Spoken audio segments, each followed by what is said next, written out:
What's going on, everybody? Welcome to the first XFL stream ever here on the Fantasy Cruncher Network on the Siege. First things first, we're going to teach you the rules. Dave, people got mad at the Masters music, so I had to go back. I will gladly bring back the Masters music back. I like the Masters music more. But what I'm going to do now is I'm going to turn off my ugly face off this little camera, and we're going to show you the rules. What are the biggest differences between the NFL and the XFL? The XFL actually did this better than I ever could. So I'm just going to turn off my mic, and I'm going to show you the rules. Let's do it.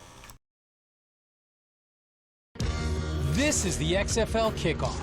This is about creating more opportunities for big plays. To eliminate high-speed collisions, we're shortening the distance between opposing players. The coverage team starts on the opponent's 35-yard line, and the return team starts on their own 30. When the ball is first kicked, only the kicker and receiver can move. But once it's caught or is on the ground for 3 seconds, all players are free to run, block, and tackle.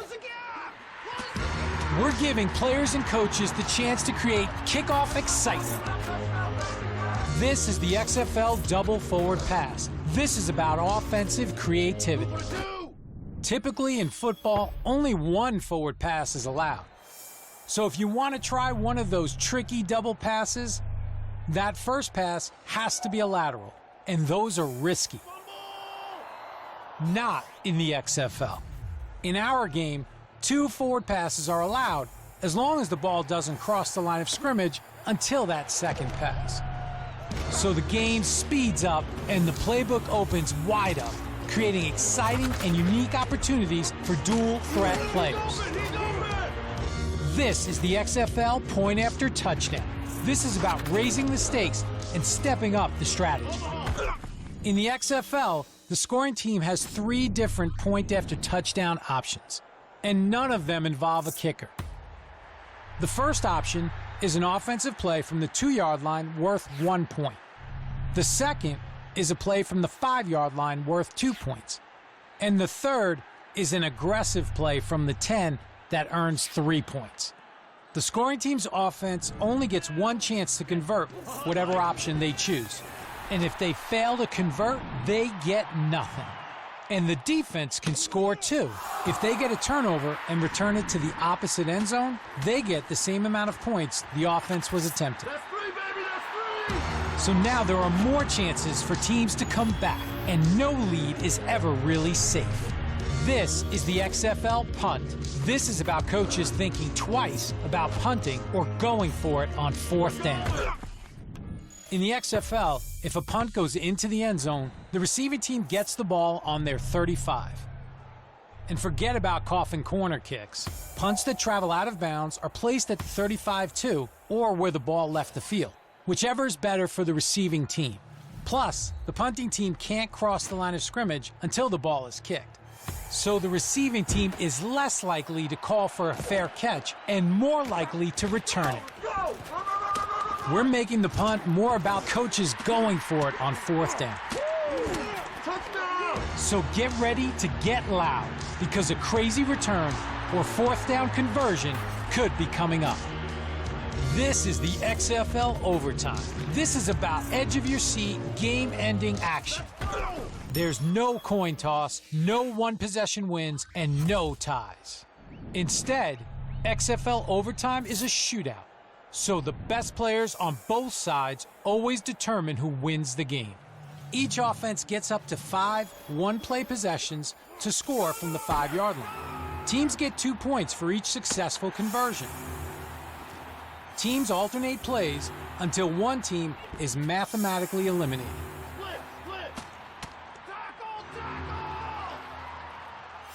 The defense can't score, but if they make a stop or create a turnover, the play is dead. The team with the most points after the 5-round shootout wins.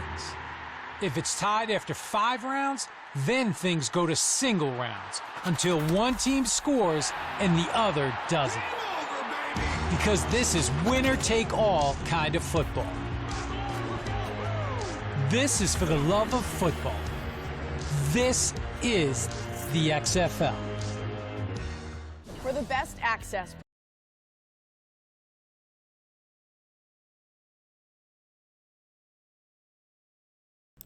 So those are the big rule changes, and they definitely are going to have a huge impact on scoring. But first, let me bring over the most important page to you all.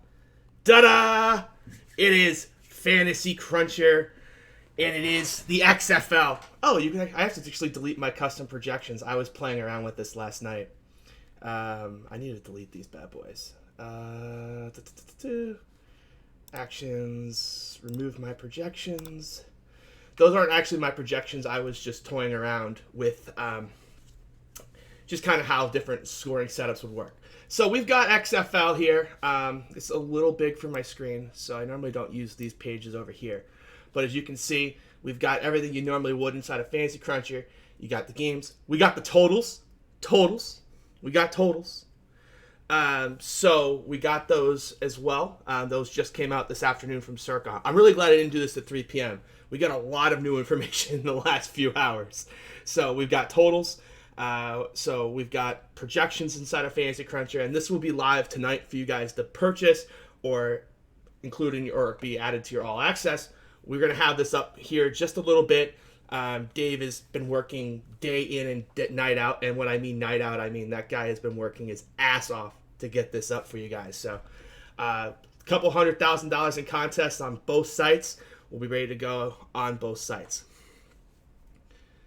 So the big thing in the rules that I wanted to emphasize, so those are the rules, right? And they definitely are a smidge confusing, and I completely understand. As someone who has watched that video about 15 times, I now understand basically the nuances. But all you guys really care about, and I guess I could put my ugly face. No, I don't need my ugly face in there. The only thing you guys care about is how is it going to affect DFS scoring, right? In the NFL, right, we have running backs being the most valuable, the positions you want to pay up for. And, of course, wide receivers you can't pay up for those heavy point per reception bonuses, things like that, guys like Michael Thomas. But generally, you won't be paying up for your Christian McCaffreys, Zeke's, Saquon Barkley, David Johnson when he was healthy, those type of players. However, the scoring system in the XFL with all of those conversions, the 1 point from the 2-yard line, the 2-pointer from the 5-point line, and the 3-pointer from the 10-point line, really changed how this is going to go. So there was a question in there. What's the most likely thing that's going to happen? The 1, the 2, or the 3? So let me rewind it back if I can get to that part of the video and just hold it right here, right? So for the 2-yard line, you get 1 point, right? From the 2-yard, you get 2 points from the 5, and you get 3 from the 10, right? But here's the thing. With overtime being a best-of-5 shootout from the 5-yard line, teams are going to have plays from the 5-yard line ready to go. And the XFL did a study using NFL data, and basically 55% of the time teams scored from the 2, 30% of the time they scored from the 5, and 20% of the time they scored from the 10. So mathematically, it makes sense to be going from the 5 or the 10. Now, are these coaches going to be analytically smart? We'll see. I would incline, based on the coaches they hired, to give them actually the benefit of the doubt here and say that they will be.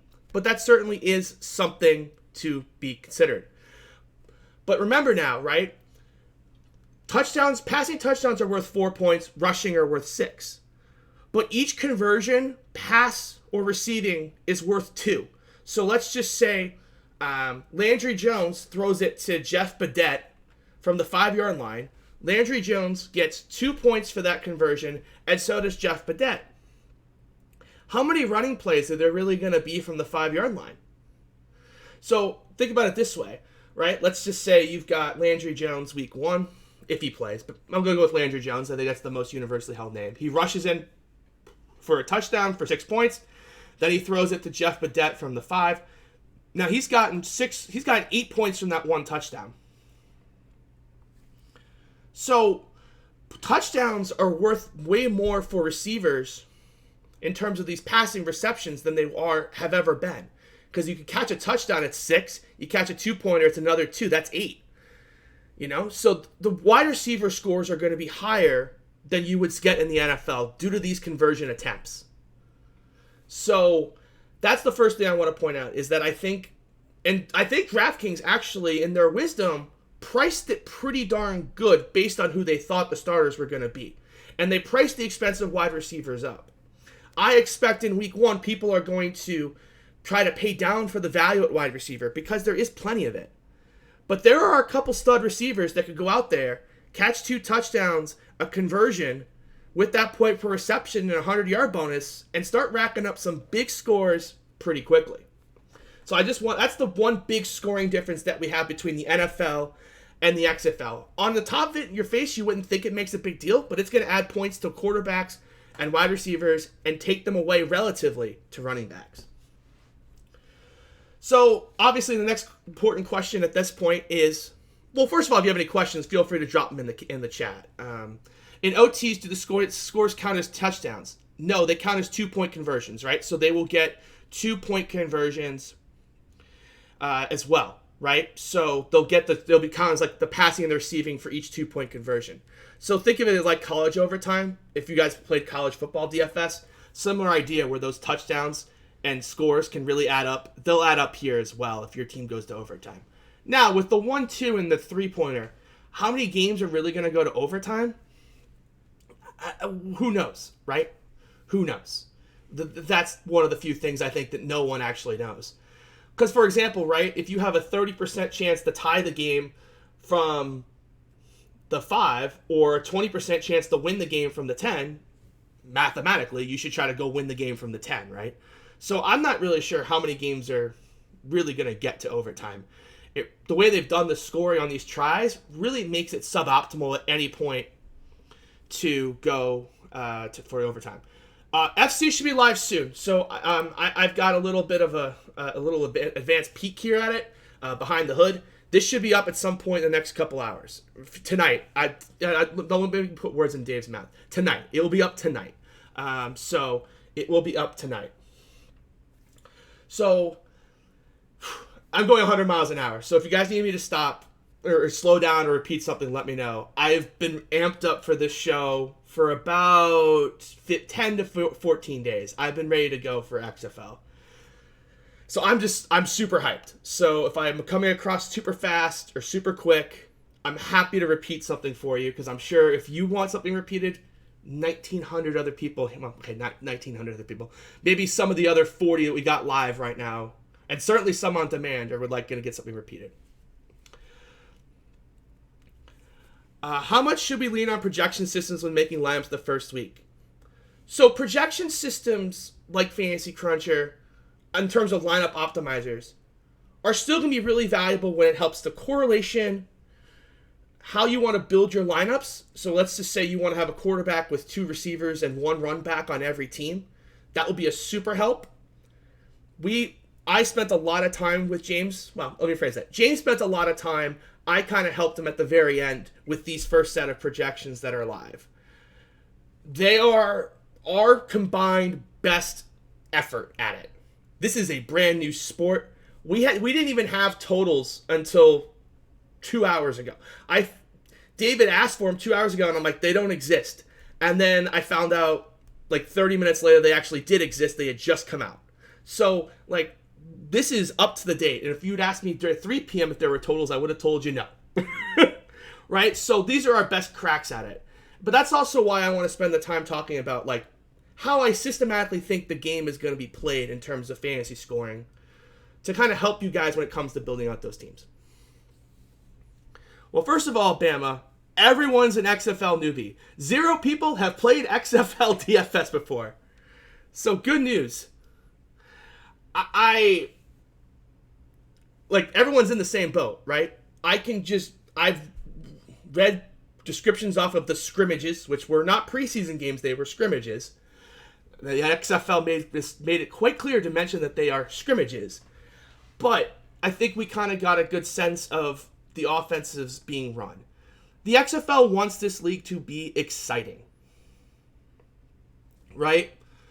And so they've hired coaches that are going to run up-tempo systems. So you have June Jones, the former Hawaii coach, went to SMU, didn't really work out, back in Texas running the run and shoot that he ran at Hawaii in the 2000s when, it's not Cole McDonald, that's the current Hawaii quarterback. When they played in the Sugar Bowl, EMAC will know this, Hawaii Sugar Bowl, the quarterback on that team, can't think of who it was, but that was the June Jones system.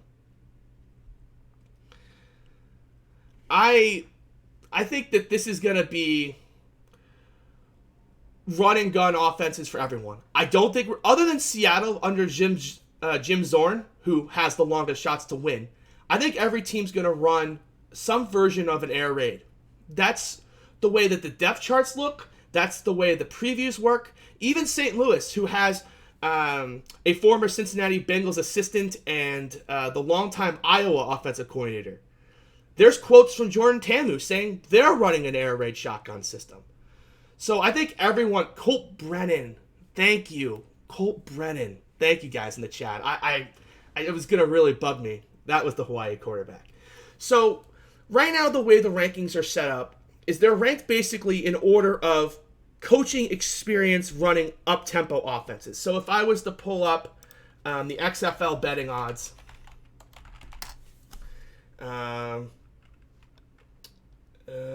trying to think of, let's see here. There's not really a good page for it, but just trust me, if I pulled it up, it's Tampa Bay with Mark Trestman, it's Dallas with Bob Stoops, it's LA with Winton Moss, and it's the DC Defenders under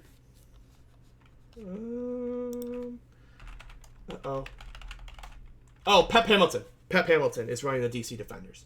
So I think that the biggest thing we can take away in week one is that if you assume every team runs the air raid, I think there's value in a couple teams. And we'll talk about it as we go game by game.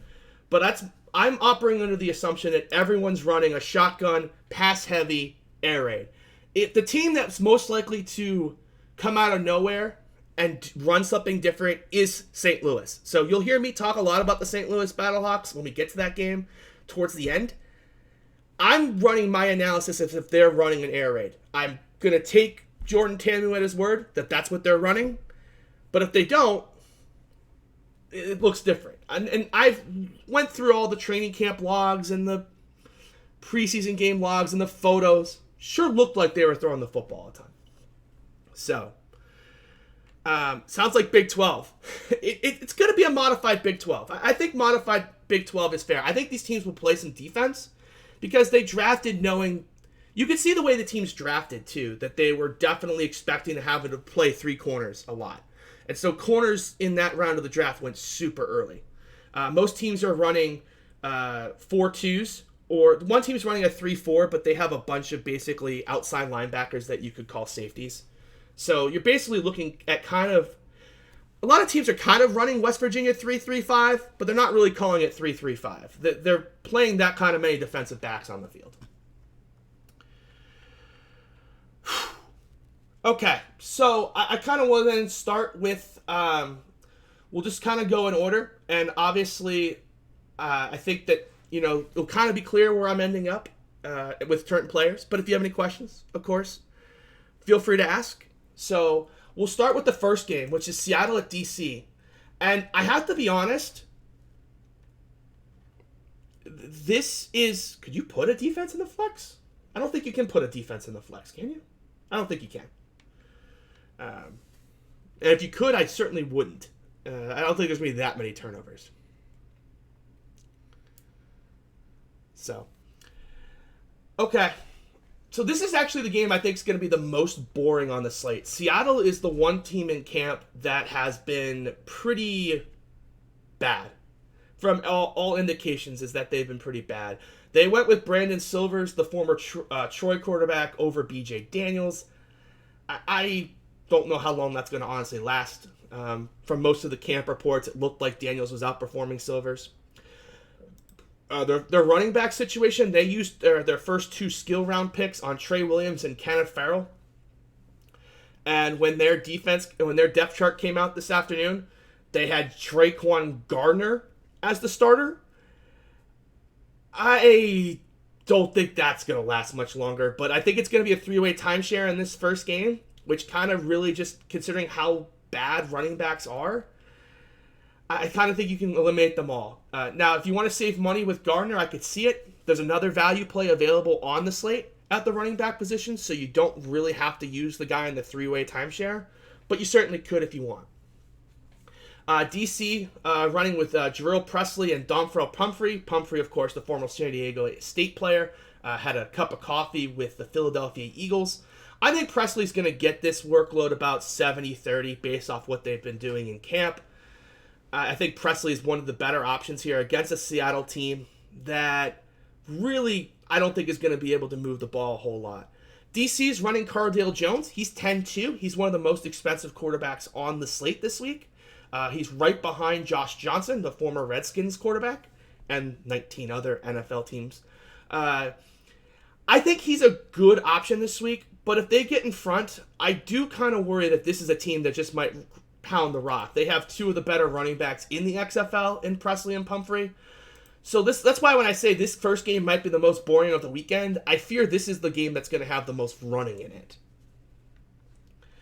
The wide receiver position, so Rashad Ross is projected to be the best player for our DC. He's priced as such. Eli Rogers not projected as a starter. I think this is pretty surprising given his NFL pedigree. Right now they're running DeAndre Tompkins as their number one. He's only 4,600 this week. They're running Mekhi Dupree, the former LSU player. He's 3,000. He's their wide receiver too. And then Rashad Ross is running out of the slot. They don't really call him 1, 2, 3. They call him wide and slot. Rashad Ross running out of the slot, I think in the XFL, given the rules with the double pass, I think that's going to be a pretty friendly place to put your number one receiver.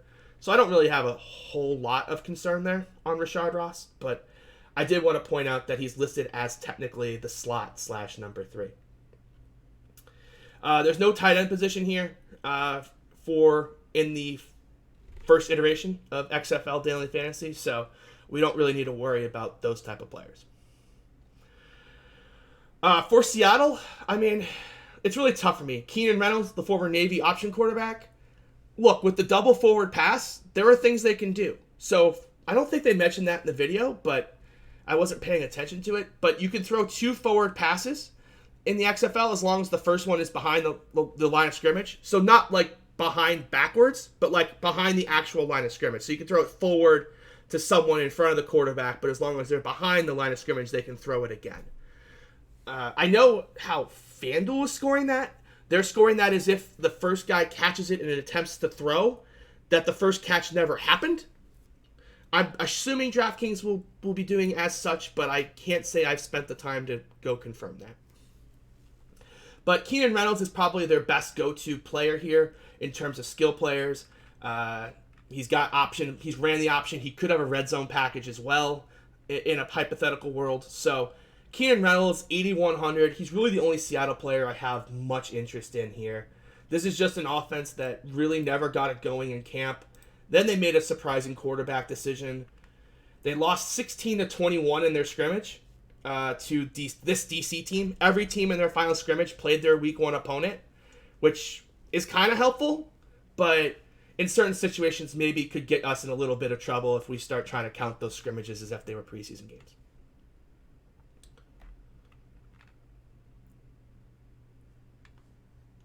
Tompkins is listed as out. That would be surprising considering I pulled this depth chart like 2 hours ago.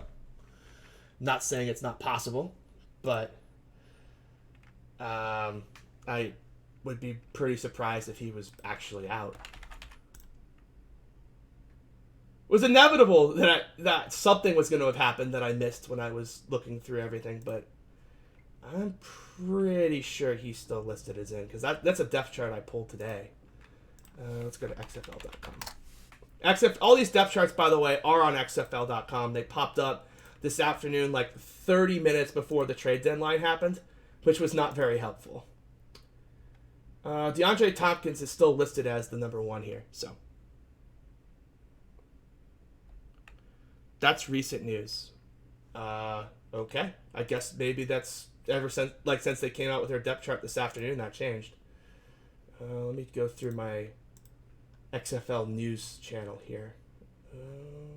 I'm going to take your word on it that he's ruled out. If he's out, Rashad Ross might kick back outside. If not, the listed backup for him is, well, it's actually Rashad Ross. But they only listed 10 starters. 4, 5, 6, 7, 8, 9, 10. A few of these teams can't count to 11 and only listed 10 starters. So in those situations, I just took the most skilled player that wasn't in the starting lineup and put him in the starting lineup. So he's listed as out on DraftKings. I mean, DraftKings, actually, I have to say their injury reporting information has been pretty good in here. It's better than I thought, probably because they get it mostly from the XFL directly. But yeah, he's listed as out. Okay, so looks like Tyler Palka will hop in that role. So the former Pitt quarterback. So thank you for that. Yeah, the projections are our best guess. So like, please don't get married to these bad boys. Like, we spent time on them. DC has a lot of talented receivers. I think once Tompkins gets ruled out, like, that projection will go up for Ross. Tompkins had a really good camp. So, I mean, again, we'll be updating these as best we can throughout the week. But there's been zero XFL data ever listed anywhere on the internet. So, I just want to emphasize it over and over again, right? So, for those that are coming late. Kassan Williams is ruled out. For DC, I guess that means Austin Prohl is going to play more, but as you can tell, I am not very excited about this Seattle team. I don't think they are very, very good. Let me just quickly type in my notes that Tompkins has been ruled out, so when I come back to this later, I don't make the same mistake. Okay, cool. I don't see any other questions, so let us move on to LA and Houston. I think this is going to be one of the more dynamic games of the weekend. We've got Josh Johnson and Phillip Walker, the former Temple quarterback, beat out Connor Cook. Connor Cook, of course, from Michigan State, had a cup of coffees in the NFL with the Oakland Raiders. And I believe he started a playoff game for the Texans. That one year they were 19 million quarterbacks injured. I believe that Connor Cook started that game. I could be wrong. But Phillip Walker, the former Temple dual threat quarterback, won this battle. He's 7,800. This is going to be a pretty competitive game against LA. These are two of the better teams in the entire league. Just an overall league preview. 3 of the 4 best teams play in the West. They would be LA, Houston, and Dallas. Dallas is probably the best of the 3, I would say, heading into camp. And then in the East, Tampa is on a plane of its own. They have the highest win total at 7.5. 10-week season in the XFL. And most people like DC next. I have a hot take. I do not like DC the next most, but we'll talk about that when we get a little later on. So LA and Houston, Josh Johnson, he's very questionable to play here. This is the second game of the weekend. The problem, of course, is that the best quarterback pivot here from Josh Johnson would be, and I think I just froze it. Womp womp. That's why it's not released yet. I froze it. Stop it. And hit that refresh button. So the best pivot off of Josh Johnson is Cardale Jones, and he's in the game prior. So without any news, and I guess you could pivot to Landry Jones down or Matt McGloin, but I'm not sure I really want to pay $9,700 for Matt McGloin, who has no mobility whatsoever. That's because we just don't know who's actually going to play, right? So there's a couple of these teams, there's quarterbacks that are questionable. So we're kind of projecting 50% in, 50% out. So that's why if you see 2 quarterbacks with decent projections, that's why. A couple of these guys are questionable. As we kind of move on to the running back position, I'm going to have to kind of go off my notes here. I don't want to keep freezing this bad boy on Dave as he's working through it. Let's just kind of go back to LA and Houston. Doing things one game at a time was working all right. I can also get rid of some of these other screens that I don't need. I got a ton of tabs open, so that's probably not helping things whatsoever. Let's delete these other tabs on these other screens I do not need. And you do need my XFL file, though. I do need that one. Can't delete that one. Everything else I can delete. So, for the Houston is where our running back value pops up. Andre Williams, the former Boston College running back, is the #1 running back here on Houston.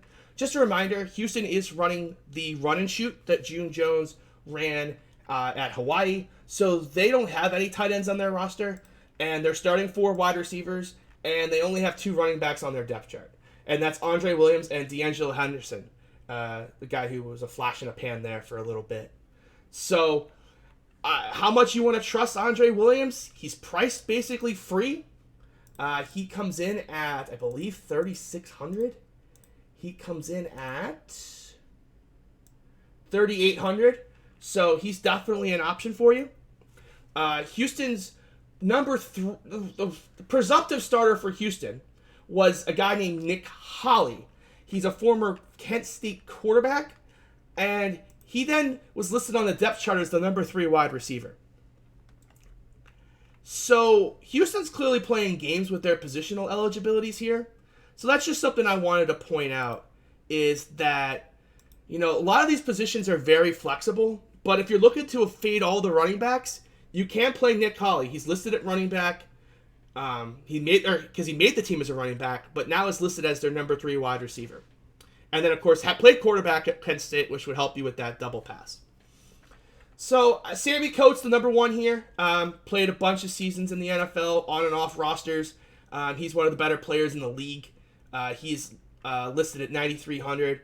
Probably your go-to wide receiver option in this game. Nelson Spruce, Colorado, DFS legend, made me a bunch of money at Colorado. I am very emotionally attached to Nelson Spruce.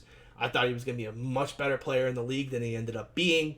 I think he's going to be the top option for LA, whether it's Josh Johnson or Charles Canoff, who appears to have won that backup job despite having not been there for any of training camp. I'm a little skeptical that Canoff's going to start over McClendon, but that's everything that's coming out of camp. Did Coates buy some hands? He did not, according to... he still got the same hands that led him to issues in the NFL. Do I advise game stacks? I probably will be stacking everything in week 1.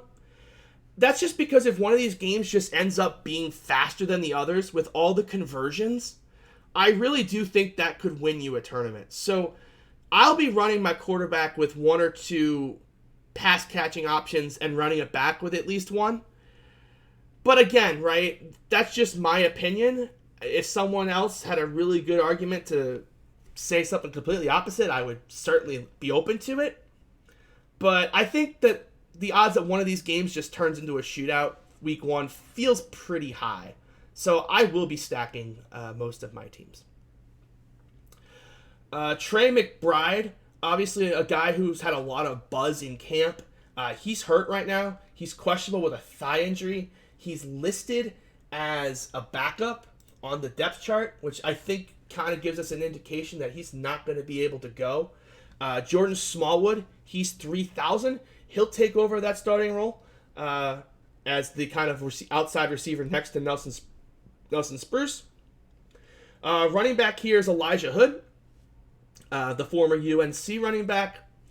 XFL.com reporting that he's going to get the bulk of the work. He's pretty expensive, but in a game where I do think that he can catch the ball a little bit out of the backfield.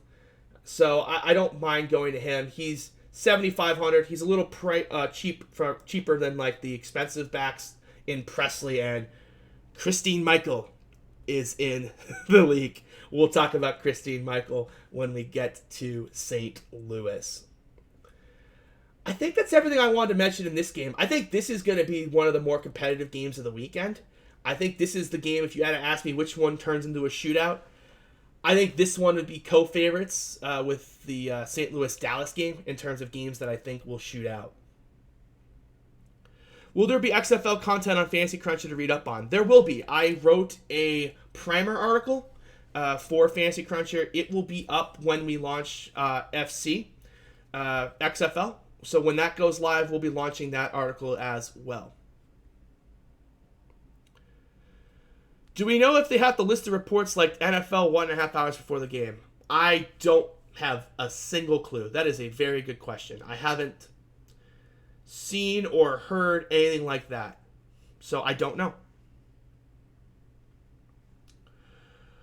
I think that's everything in this game I wanted to mention, though. I don't think there's any other plays that I was super wild about. I just want to check my notes real quick. Yeah, I don't see anything here. Just a reminder, too, Houston, I expect to rotate guys. So, like, they kept 8 wide receivers on their roster and 0 tight ends. So they listed 4, but I wouldn't be surprised if as many as 5 or 6 receivers rotated in there into that system. Kind of like what June Jones did at Hawaii back in the day. Okay, let's move on to game number 3. It's New York. It's Tampa. Tampa 2.5-point favorites at New York. New York is led by Matt McGloin, the former Penn State quarterback. He's basically had that job since the beginning of camp. They had Knopf in there to try to compete with him, and it really wasn't much of a competition from the word go. Matt McGloin has been the presumptive starter there for the entire time. Aaron Murray, been the presumptive starter, I'd say, in Tampa for Mark Trestman most of the way. But there is a quarterback that will be playing some snaps. He's listed as a running back. It's Quinton Flowers, the former USF dual threat quarterback. He missed most of training camp with an injury. He made the team as a running back, but on their depth chart, he was listed as the third-string quarterback. Mark Trestman is quoted as saying he will play in this game. So we don't know what's going to go on. And there's actually some quotes, too, that the Vipers' offense won't running game won't be all running back related. I assume that means that Quinton Flowers will get some carries as well, because he's no longer listed as a running back. For New York, Mikael McKay, he's 9,900. He's probably my favorite expensive wide receiver on the slate. Now with Rashad Ross kind of not being listed as a starter, even though he's a starter. McKay is no doubt the X receiver here in this offense. So I do like McKay a ton. The Guardians did us a solid. They actually listed guys X, Z, and W to really make our lives super simple. Kobe Pearson is their W, so I assume that means wide, and then Austin Duke will run out of the slot. Those guys are pretty cheap. New York has got a running back platoon between Tim Cook and Darius Victor.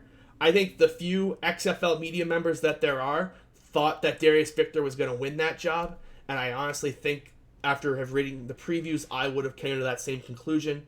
But it's actually Tim Cook who has won that job. I think that's a total stay away this week. But again, I can totally understand if you guys want to take some GPP darts on these guys. To me, if in tournaments, I'm going to be willing to take more GPP darts on receivers. Because again, if they catch a touchdown, a 2-point conversion, right, that's 8 points. Then all they need to do is get me 3 catches for 30 yards, and they've got 14 fantasy points just like that. Centavius Jones for Tampa is not listed as a starter. So I think he rotates in, but he's not listed as a starter on the depth chart, which was pretty surprising when I saw it. I thought Centavius Jones, that's one of the surprises that caught me off guard when the depth charts came out. He's their most talented receiver they've got there based on talent, but right now he's not listed as a starter. They're going with Jalen Tolliver, who is priced down at 3,200. They're going with Reese Horn, who's actually fighting. That's Jordan Horn. Reese Horn and Jordan Horn are in the same game. Has really been messing me up all week. Reese Horn is their number 2, and Dan Williams running out of the slot. So these are 3 cheap options for Tampa. Do I think Centavius Jones gets work? I do. How much work does he get? Your guess is as good as mine. I mean, I agree with you that I would say that Centavius Jones is a clearly better player than Jalen Tolliver, but you or I don't get to make the decisions, and to score fantasy points, you gotta be on the field. So, if you want to take a shot on Centavious Jones, I think he'll be low owned because he's not on the depth chart as a starter. I don't mind that as a GPP dart. I don't. But it's nothing more than a dart. It's pronounced Sean-Tavious? Oh, okay. Good to know. I'll put that on my pronunciation guide. I actually didn't know that. I'm sorry if that came across as sarcastic. It did not mean to come across that way. I think that's it for New York and Tampa. I mentioned McKay. I really like McKay. He's going to be on a lot of my teams. On the defense, I forgot to mention defense. I mean, it's kind of like NFL defense, I think. It's going to be a little bit of a variance shoot. But I do like the DC defenders. I think they'll be chalk. But maybe Dallas is chalk defensively, but the DC defenders are definitely the defense I would be going with this week. Okay. I think that's it. Now we're going to get to the hot take game. You've all been waiting for the hot takes. I've got hot takes, and they're in this final game. It's the St. Louis Battlehawks against the Dallas Renegades, I think they're called? Renegades. The Dallas Renegades. I have no idea why this line is 10. I saw it opened at 7. I like the Battlehawks at 7. It has now gone to 10. I assume that means Landry Jones is going to try and play this game. That's literally the only thing I could possibly see that would be the move here. These teams played in a scrimmage, and the Battlehawks lost in overtime. And now they get the respective right to be the lowest projected team total. I think that's a big disservice to this team. Jordan Ta'amu, Ole Miss quarterback, threw for 3,600 yards his senior season. Had another 360 on the ground with 6 scores. Again, that rushing upside is going to be so huge. St. Louis has probably the best, if not maybe top 2 at worst, offensive skill player groups in the XFL. Christine Michael and Matt Jones are going to be their running back combination here. Christine Michael crushed in the AAF. He's going to do so here as well in the XFL. When they run the ball, he can catch the ball out of the backfield. Matt Jones, really nice change of pace back. And at wide receiver, they're loaded.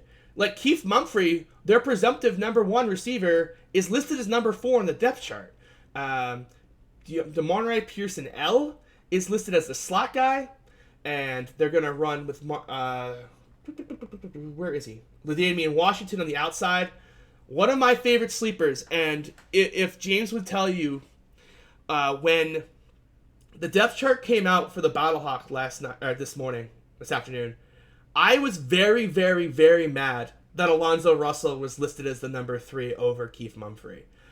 I like Keith Mumphrey in this offense. I think he's going to have a role. But Alonzo Russell, all of training camp, was crushing in the red zone. And with Cole Hunt pretty limited here with a hamstring injury, he might not go. I think Alonzo has a massive red zone workload here. He's going to be one of my higher owned players personally. I'm going to be higher on the Battlehawks in the field. I can just tell you this right now. I think why they're so disrespected is they don't think they're running an air raid. And Jordan Ta'amu said, we're running a shotgun air raid offense. I think this is based on the coaching staff being John Hayes, who was a longtime Cincinnati, and Chuck Long, who was a longtime Iowa coach, who were boring. They ran boring offenses. And I think that's what this line is. And I don't know how that's possible. Like, they lost in overtime to the same Dallas team, 10 days ago. The number feels wrong to me. And I'm going to go with it. Is it going to burn me? Maybe. But when I see Ta'amu, he's one of the most dynamic quarterbacks in the league. When you read these preview articles, they talk about St. Louis having this best offensive playmakers. They just don't trust the coaching staff to implement them. So I'm going to take a leap of faith on the talent here of this team. So I'm going to have a bunch of Pearson L and Washington and Russell. And I'll have a little bit of Mumphrey too, to be contrarian. Jeff Badette will be the go-to option for Dallas. If Landry Jones can't go, it's going to be Philip Nelson. Here's the problem, of course. This is the late game. right? So you're not going to know on Landry Jones. So you're either committing to pivot to Tamu or you're committing to pivot to Nelson.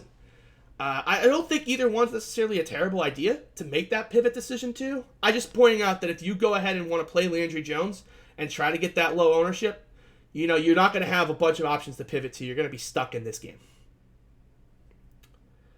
I really think this is the game that's going to shoot out as well, along with that LA-Houston game.